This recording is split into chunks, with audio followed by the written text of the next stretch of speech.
Dear Daily News Report viewers, after watching this video, you can find previous videos by clicking on the top right button. We recommend watching, subscribing, and sharing. Thanks in advance. As the misery rises, the recovery is by passing those who need it most. Is your situation better now than it was in July? It would seem that this shouldn't be even a question. As a result, stocks went up. The economy added over 1 million jobs in August. I will explain horror quotes in a minute.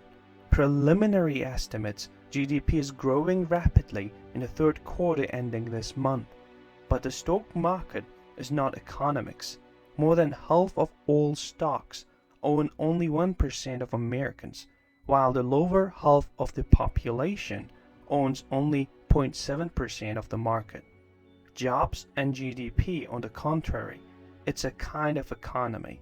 But these are not the purpose of the economy. What some economists and many politicians often forget is that economics is basically not about data, but about people. I like data as much or possibly more than the next person, but the success of an economy should not be judged by impersonal statistics, but by whether people's lives have improved. And the simple truth is that many Americans' lives have gotten much worse in recent weeks. Obviously, this is true for the nearly 30,000 Americans who died from COVID-19 in August. For comparison, only 4,000 died in the European Union, which has a larger population. Plus, our unknown but large number of citizens suffered in the long-term health damage.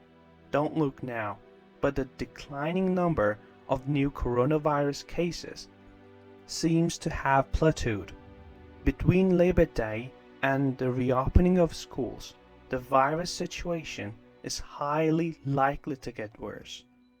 But things get worse for the millions of families who lost much of their normal income as a result of the pandemic and still haven't been able to get it back. In the first few months of pandemic depression, most of these Americans were running it thanks to emergency federal aid. However, most of these aid ceased at the end of July, and despite job gains, we are in the middle of a massive increase in national misery. So let's talk about this employment report.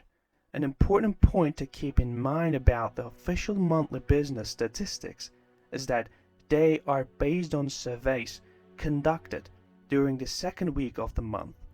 So I use scary quotes about August.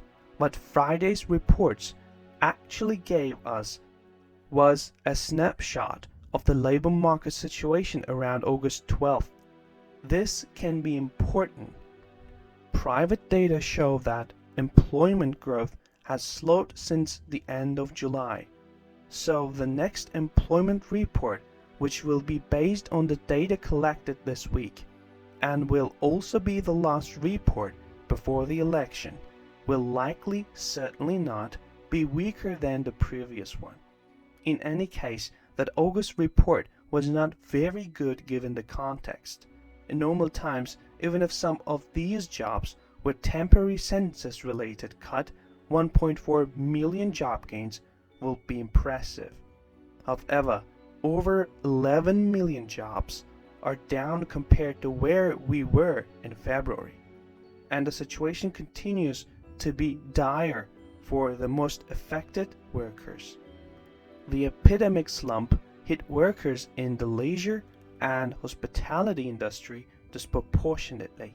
Think restaurants, and while employment in this sector is still down by around 25%, the unemployment rate for workers in the industry is still over 20%, more than 4 times what it used to be 1 year ago.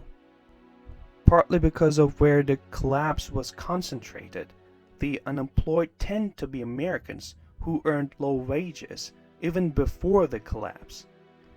A troubling fact about the August report was that average wages were rising.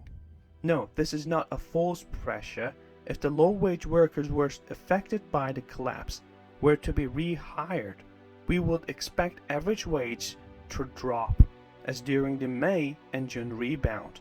The rising average wage at this point are a sign that those who really need a job are not getting it.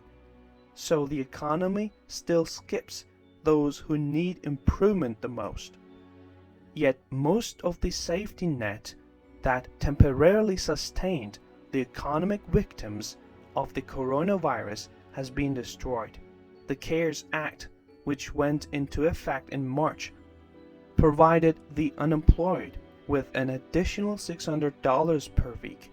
This supplement played an important role in limiting extreme challenges. Even poverty may be decreased. But the supplement ended on July 31st, and all indications are that Republicans in the Senate will do nothing to restore aid before the election.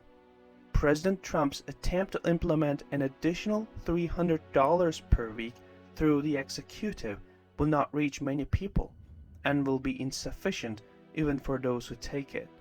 Families may have struggled with the money saved for a few weeks, but things are about to get very tough for millions. Ultimately, before you refer to economic statistics, you will want to consider what they mean for people and their lives. The data are not pointless. 1 million jobs won is better than 1 million jobs lost, and growing GDP better than shrinking GDP. But there's often a disconnect between headline numbers and the reality of American life, and this is especially true at this time. The fact is that this economy just is not working for many Americans who are facing hard times that, thanks to political decisions by Trump and his allies, are just getting harder. Dear Daily News Report viewers, you can find other videos by clicking on the top right button. We recommend watching, subscribing, and sharing. Thanks in advance. Most of the idea, comment, information, and criticism containing in these videos have been created by Daily News Report. Before making any important investment decision, use the information contained in these videos as a starting point for conducting your own research. If you make any investment or legal decision, it is advised to consult an expert before making this decision.